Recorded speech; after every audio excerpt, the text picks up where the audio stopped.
Suganda. Kepada Ustaz Bayu Suganda kami mohon persediaannya.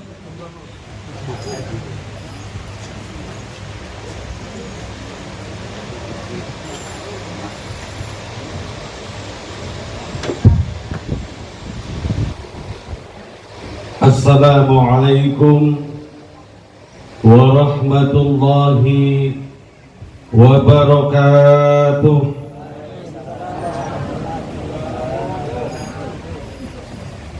Jalan ke pasar beli daun salam. Jalan ke pasar beli daun salam.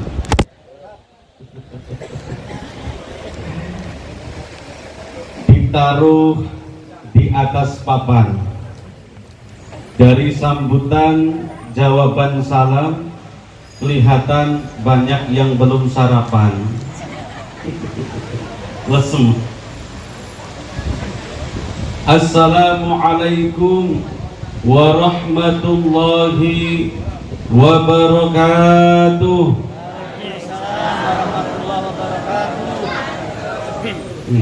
Ini baru semangat. Ini menyembunyikan kelaparan kedua ini. Alhamdulillah, alhamdulillahilladzi aina maqadal ghafilin wa nafa'a bi tadhkiratil mu'minin falam yastaghfiru bid dunya wahdahu wal jama'u bainad dunya waddin wa'arafu ma li rabbihi minal haqqi faqama qiyamas sadiqin. Ahmaduhu hamdal hamidin, asta'inuhu wa astaghfiruhu fahuwal ni'mal maula wa ni'mal mu'in. Ashhadu an la ilaha illallah wahdahu la syarikalah wa ashhadu anna sayyidana Muhammadan nabiyyul mustafal amin. Allahumma salli wa sallim ala sayyidina Muhammadin wa ala alihi wa ashabihi wa man tabi'a hudahu bil ihsanin ila yaumiddin. Rabbi israh li sadri wa yassir li amri wahlul 'uqdatam min lisani yafqahu qawli, amma ba'du. Allah Ta'ala fi kitabihil karim wa huwa asdaqul qailin. A'udzu billahi minasy syaithanir rajim. La in syakartum la azidannakum wa la in kafartum inna 'adzabi lasyadid. Shadaqallahul 'azim. Wa qala Rasulullah sallallahu alaihi wasallam, haqqul muslim 'alal muslim sittun wa idza da'aka fa'ajibhu.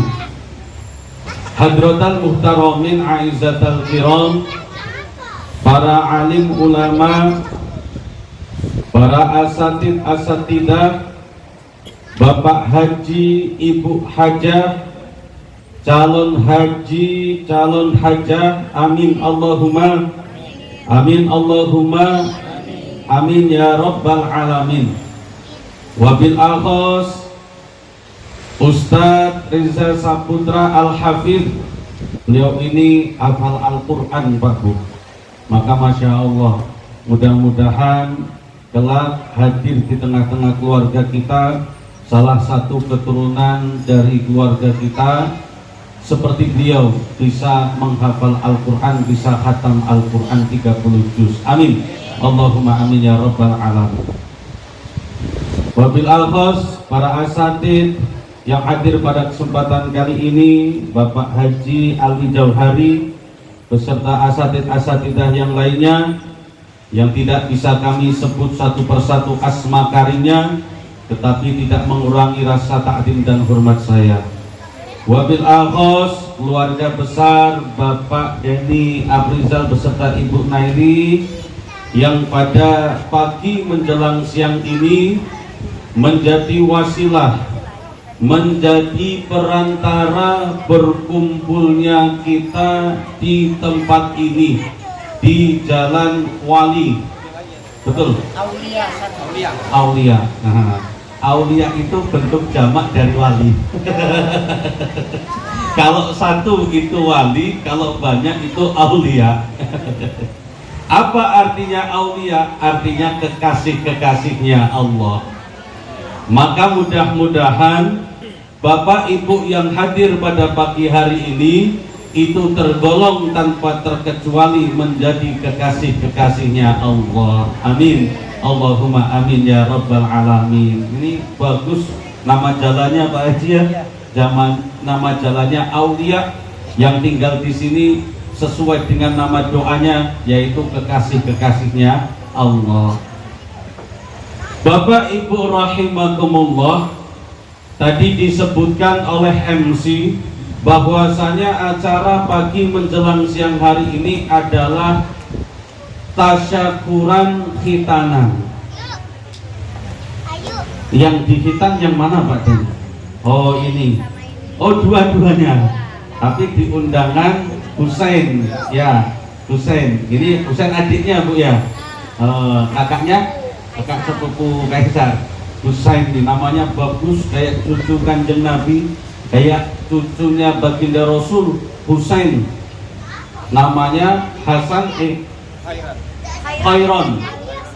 Khairon al-Husain. Khairon itu kebaikan, kebagusan. Husain juga kebagusan, Pak. Jadi ngumpul kebaikannya, bagus, ditambah lagi itu. Udah Khairon itu namanya bagus, Husain itu ya tampan, bagus, cerdas. Cucunya baginda Rasul. Ini tafaulan namanya. Tadi disebutkan acaranya adalah tasyakuran khitanan. Kalau dibahas Bu, tasyakuran itu ada bab tersendiri, khitanan itu ada bab tersendiri. Makanya kalau ini dibahas sendiri-sendiri, tasyakuran dibahas 1 jam, khitanan dibahas 1 jam. Boleh Bu Punaini? Lemak Punaini duduk, saya berdiri 2 jam. Apa makna dari tasyakuran? Tasyakuran itu adalah bentuk syukur seorang hamba yang diberikan nikmat oleh Allah Subhanahu wa Ta'ala, kemudian tahaddus binikmah, mensyukuri nikmat, mensyukuri pemberian dari Allah Subhanahu wa Ta'ala. Itu artinya tasyakuran. Hakikatus syukri sarfun ni'am li ta'atillah, itu kata ulama. Hakikatus syukri, hakikatnya bersyukur di hadapan Allah.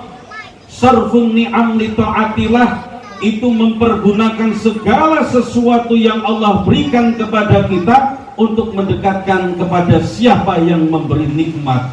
Itulah hakikatnya syukur. Apapun yang Allah berikan kepada kita, kita gunakan untuk mendekatkan diri kepada Allah. Itulah hakikatnya syukur.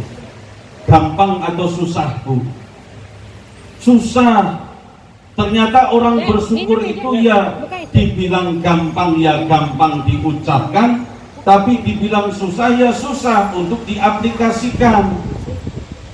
Karena yang namanya syukur itu tidak cuma ucapan, tapi aplikasi kita di hadapan Allah Subhanahu wa Ta'ala, mempergunakan segala nikmat yang Allah berikan untuk mendekatkan kepada Sang Pemberi nikmat. Itulah hakikatnya syukur. Ibu kalau bangun tidur Bu, kalau bangun tidur itu sering bersyukur, alisnya masih ada atau tidak? Masih. Alhamdulillah ya Allah, pas ngaca alisnya masih ada. Sering apa enggak Bu? Apa enggak pernah? Sering lupa Bu aja.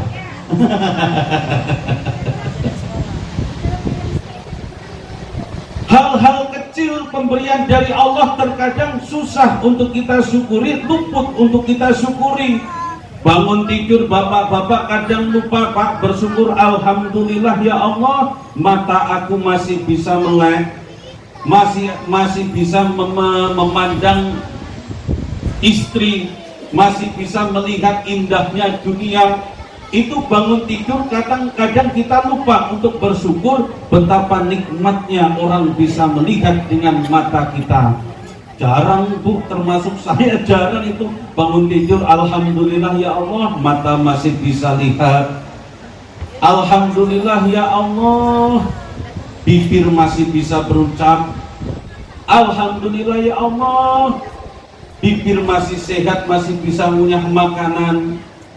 Coba ibu-ibu, bapak-bapak selama ini kalau makan hobi makan apa Bu? Ibu-ibu hobi makan apa? Tekwan, apalagi pindang. Sebutin paling apa masakan ibu-ibu? Ibu-ibu ketika makan pindang yang nikmat, makan tekwan yang enak, itu jarang kemudian mensyukuri alhamdulillah ya Allah mulut aku masih sehat, mulut aku tidak sakit.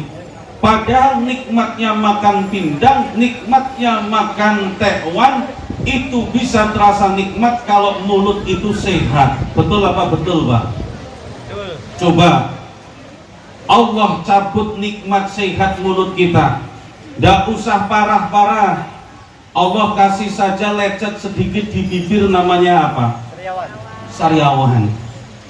Itu lecetnya padahal kecil Bu. Gak ada orang sariawan itu sebesar jempol gini. Habis bibir kita kalau lecetnya sebesar jempol. Lecet sedikit di bibir namanya sariawan. Yang tadinya hobi makan sambal calo, gak nafsu lagi lihat sambal calo. Yang tadinya hobi makan pedas, makan tekwan, makan pindang, ngirup pindang yang panas, yang pedas, yang hangat, gak terasa nikmat lagi. Kenapa? Karena dicabut nikmat sehat dari mulut kita, nikmat sehat dari bibir kita. Allah kasih sedikit saja, tidak usah parah-parah, namanya sariawan.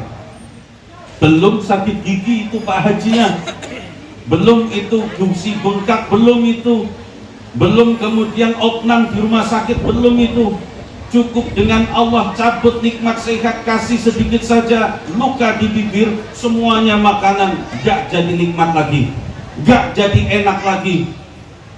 Makanya kadang kalau kita kemudian benar-benar apa enggak kita sudah bersyukur kepada Allah, kadang berat syukur itu kita lakukan dalam kehidupan kita sehari-hari.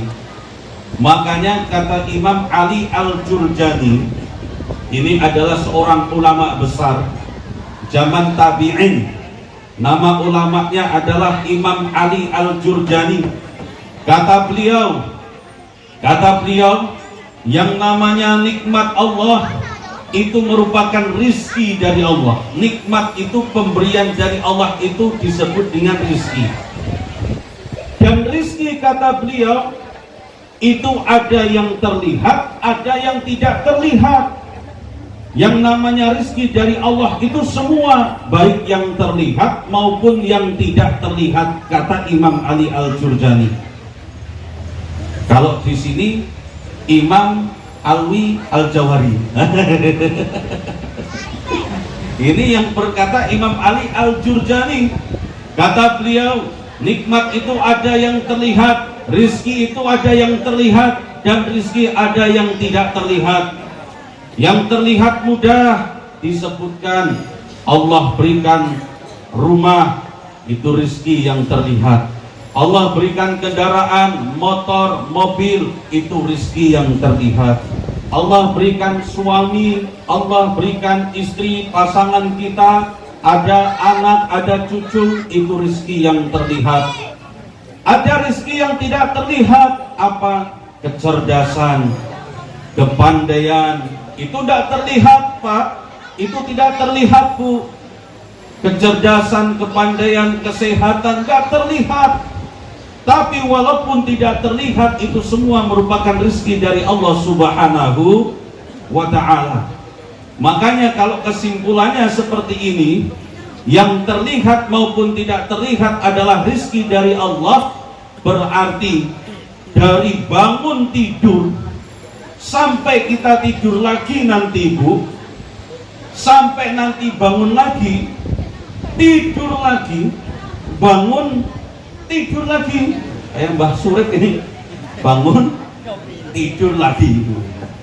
Jadi dari tidur bangun lagi, tidur lagi, bangun lagi, itu semuanya nikmat dari Allah Subhanahu wa Ta'ala.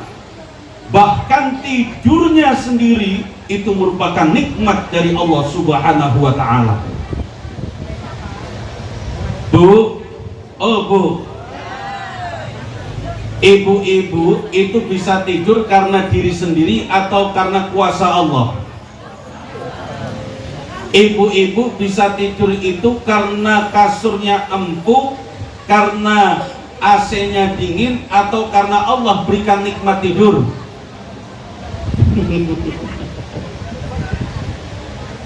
Tidur itu nikmatnya tidak bisa kita beli. Ibu-ibu jalan dari sini ke Prabu Jaya, muter Prabu Mulih Bu, sampai ujung ke ujung gak ada satupun toko yang jual nikmatnya tidur. Tapi kalau yang jual kipas angin banyak, yang jual AC bagus banyak, yang jual perabotan rumah tangga, ada kasur yang mahal, yang empuk banyak. Katanya orang kalau tidurnya di kasur yang empuk itu nyenyak, tidurnya nyaman. Belum tentu Pak. Katanya kalau orang bisa bayar hotel bintang 7, bintang berapa Pak Haji? 5. Bintang 7 apa Pak Haji? Oh iya, obat ke bintang 7 itu. Bintang 7 itu yang sudah nggak ada atapnya Bu, jadi langsung bintang, itu banyak bintangnya. Orang katanya kalau tidur di hotel bintang 5 yang paling mewah bisa nyaman, istirahat bisa tidur. Belum tentu. Kenapa seperti itu? Karena tidur itu nikmat dari Allah, Allah yang bisa menidurkan kita. Kasur semewah apapun, semahal apapun, belum tentu orang bisa nyenyak, bisa ngorok di atas kasur tersebut. Buktinya banyak Pak Bu, mohon maaf, orang itu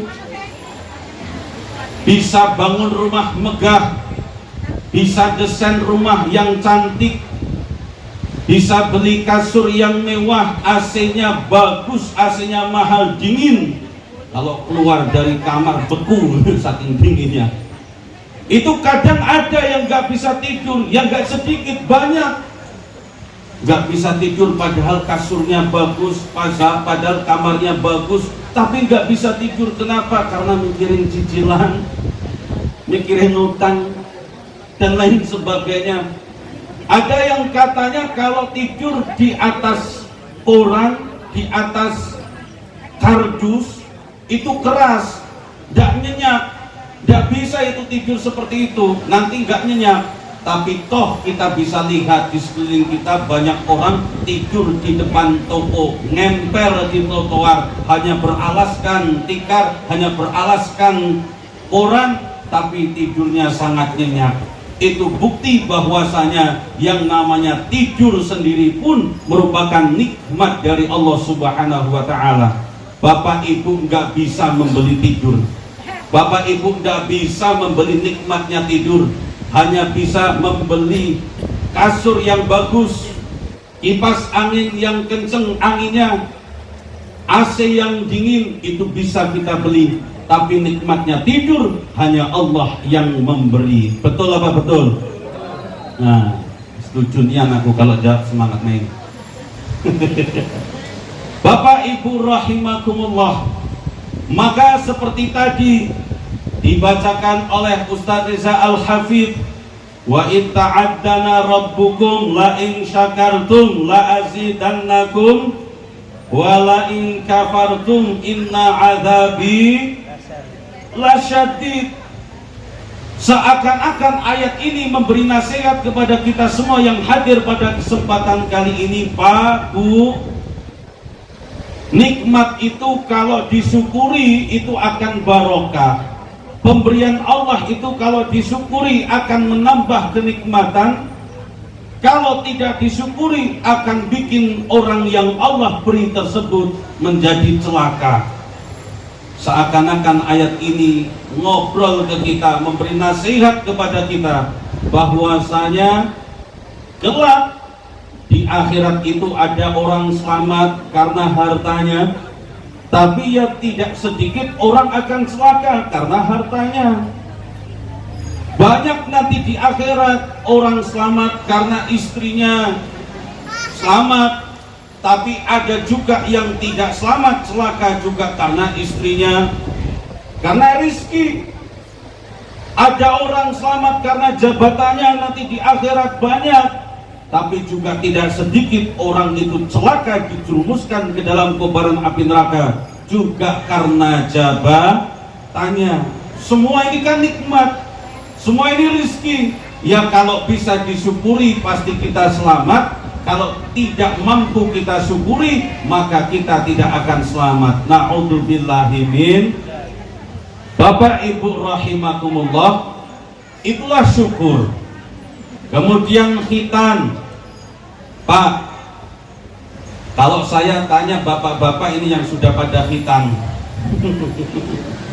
khitan itu apa, Pak? Ya Pak, khitan apa, Pak? Bingung kan bapak-bapak? Khitan apa, Pak? Sunatan. Sunatan apa, Pak? Khitanan. Muter-muter itu. Sunatan apa? Khitanan. Khitanan apa? Sunatan. Jadi yang namanya khitan itu adalah fitrah. Baginda Rasulullah Muhammad SAW mengatakan salah satu fitrahnya manusia adalah al-khitan, yaitu khitan. Kenapa menjadi fitrah khitan itu? Karena membersihkan dari najis, itulah khitan. Makanya di dalam madhab Syafi'i, mohon maaf, di dalam madhab Imam Asy-Syafi'i itu bagi laki-laki yang sudah akil baligh kok belum khitan, maka haram, sudah dosa. Kenapa? Karena sudah terjatuhi syariat, wajib sholat tapi masih membawa najis. Nah, coba angkat tangan yang belum khitan di sini, Pak. Yang sudah balik belum khitan. Khitan mah balik lagi. Dosa. Maka alhamdulillah Pak Deni ini mengkhitankan Ananda Khairon Al-Husain. Ini sebelum akil balik, sesuai dengan tuntunannya. Kenapa? Karena kalau sudah akil balik dosa nanti, sudah wajib sholat ini, sudah terjatuhi hukum syar'i ini. Kalau sudah terjatuhi hukum syar'i, semua ibadah wajib dengan suci. Makanya alhamdulillah sebelum akil balik sudah dikhitan. Nanti kalau akil balik tinggal menjalankan syariat yang selanjutnya. Khitan itu sunnah siapa? Ittiba'ul Khalilur Rahman, mengikuti apa yang dikerjakan oleh Nabi Ibrahim alaihis. Jadi manusia yang pertama diperintahkan untuk khitan itu Nabi Ibrahim, Pak. Nabi Ibrahim itu, Pak, dulu waktu khitan itu pada usia 80 tahun, Pak. Bapak-bapak sekarang usia berapa, Pak? 40, 17, Masya Allah, dibalik itu 71. Nabi Ibrahim dulu waktu dikhitan itu usia 80 tahun. Tapi kita jangan bayangkan usia 80 tahunnya Nabi Ibrahim sama dengan 80 tahunnya kita saat ini. Kenapa? Karena 80 tahunnya Nabi Ibrahim masih gagah. Usia Nabi Ibrahim 175 tahun, Pak. Berarti usia 80 tahun masih gagah. Kalau 80 tahunnya sekarang masih gagah juga. Biar aman aku balik lah itu, Pak, ngomong itu. Bapak-bapak, ibu-ibu rahimakumullah. Dan khitanan Nabi Ibrahim sampai pada ulama pada zaman dulu itu mengajarkan khitannya zaman dulu, Pak, Bu, itu namanya pakai alat yang namanya qadum. Apa itu qadum? Kapak, Pak. Jadi hitam itu pakai kapak dulu Pak Haji. Alhamdulillah sekarang kalau kita tidak pakai kapak lagi, habis punya Pak Haji kalau pakai kapak. Iya. Jadi bapak-bapak, ibu-ibu, sekarang hitam itu ada yang laser, ada yang langsung sembuh, ada langsung bisa jalan, ada pakai celana. Dulu zaman dulu nunggu 1 minggu baru bisa jalan dan lain sebagainya. Itu dimudahkan melalui wasilah kecanggihan teknologi zaman sekarang. Alhamdulillah, tidak pakai kapak lagi. Dulu pakai kapak itu. Nabi Ibrahim pakai kodum untuk kapak. Apa tujuan khitan? Apa tujuan laki-laki ini khitan? Apa tujuan orang tua Pak Denny dan Bu Naili ini menghitankan putranya? Yaitu tujuannya satu, Pak Denny dan Bu Naili di dalam syariat Islam, karena akan mengajarkan, mengenalkan syariat yang selanjutnya yang lebih berat, yaitu syariat sholat. Kenapa anak laki-laki ini dihitan? Karena kenapa orang tua kemudian menghitankan anak laki-lakinya? Karena orang tua setelah menghitankan anak laki-lakinya mempunyai kewajiban yang lebih berat. Pak Denny dan Bu Naili wajib mengajarkan anak, wajib memperkenalkan anak tentang syariat, yaitu namanya syariat sholat. Itulah tujuan khitan. Orang tua itu wajib menghitankan anak laki-laki karena selanjutnya adalah kewajiban memperkenalkan syariat yang namanya sholat. Mohon maaf Pak Bu. Jadi bapak-bapak, ibu-ibu punya anak, punya cucu, nanti di akhirat tidak akan dimintai pertanggungjawaban. Kenapa anakmu tidak hafal Al-Quran? Kenapa anakmu tidak menjadi hafidul Quran? Kenapa anakmu tidak jadi qiraah? Tapi akan ditanya nanti di akhirat, kenapa anakmu tidak sholat? Sekarang kan kebalik Bu, Pak. Mohon maaf.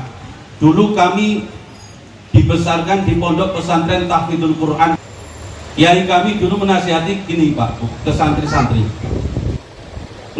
Anak-anak santri-santri semua, kamu ini di sini serius ngafalin Al-Quran, asik ngafalin Al-Quran, tapi lebih penting kalian menegakkan syariat sholat. Jangan pernah sekali-kali ninggalin sholat. Kalian lagi belajar menghafal Al-Quran, kalian lagi tekun menghafal Al-Quran, lagi nikmat-nikmatnya menghafal Al-Quran, tapi jangan lalai ninggalin sholat. Nanti gak akan ditanya di akhirat kenapa kamu gak khatam Al-Qurannya setelah selesai dari pondok, tapi ditanya kenapa selesai dari pondok kok kamu gak sholat. Maka bapak-bapak, ibu-ibu jangan kebalik Bu. Anak hafalan banyak, alhamdulillah, seneng, bersyukur. Lebih bersyukur lagi anak punya hafalan banyak, ngajinya bagus, sholatnya juga bagus, sholatnya tidak ketinggalan. Lah ini zaman sekarang kebalik. Anak pulang dari rumah tahfidz, anak pulang dari TPA TPQ, seneng berangkatnya Pak. Pulang mendekati asar, begitu asar berkumandang, Allahu Akbar, Allahu Akbar. Nak, sholat dulu, akhirnya mah capek habis ngaji. Salah yang itu Pak Bu. Ngaji bagus, yang lebih bagus lagi sholatnya jangan ketinggalan. Syukur alhamdulillah anak mau ngaji, syukur alhamdulillah anak punya hafalan Al-Quran, tapi jangan sampai jadi keblinger. Kami dulu dibesarkan di pondok tahfidzul Quran Pak Bu, makanya bisa menceritakan seperti ini karena nasihat kiai kami dulu seperti itu. Kamu lagi asik ngapalin Al-Quran, tapi sholatnya jangan ditinggalkan. Lebih penting sholat. Sholat itu fardu ain, wajib bagi masing-masing orang yang sudah terjatuh syariat Islam. Kamu tidak hafal Al-Quran, hafalanmu pendek, hafalanmu sedikit, nanti tidak dimintai pertanggungjawaban di hadapan Allah. Sholat itulah yang akan pertama kali dimintai pertanggungjawaban di hadapan Allah. Makanya kenapa orang tua itu menghitankan anak? Bukan kemudian agar setelah ini anak bisa menghafal Al-Quran, bukan setelah ini anak kemudian langsung harus hafal Al-Quran, Tapi setelah ini Pak Denny dan Bu Naili, anak harus sering-sering dinasehati, diajak untuk sholat. Itulah sholat. Ya sholat iya, ngaji ya iya, itu yang bagus.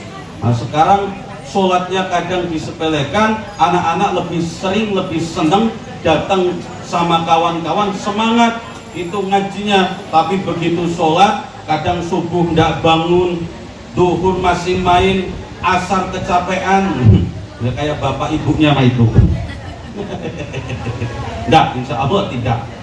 Bapak ibu rahimakumullah, maka alhamdulillah wasilah acara tasyakuran khitan Muhammad Khairun Al Husain ini, kita sama-sama mengambil ibrah, sama-sama kita mengambil nasihat dari para ulama, dari guru-guru kita, dari kiai-kiai kita, dari sabda baginda Rasulullah Muhammad SAW.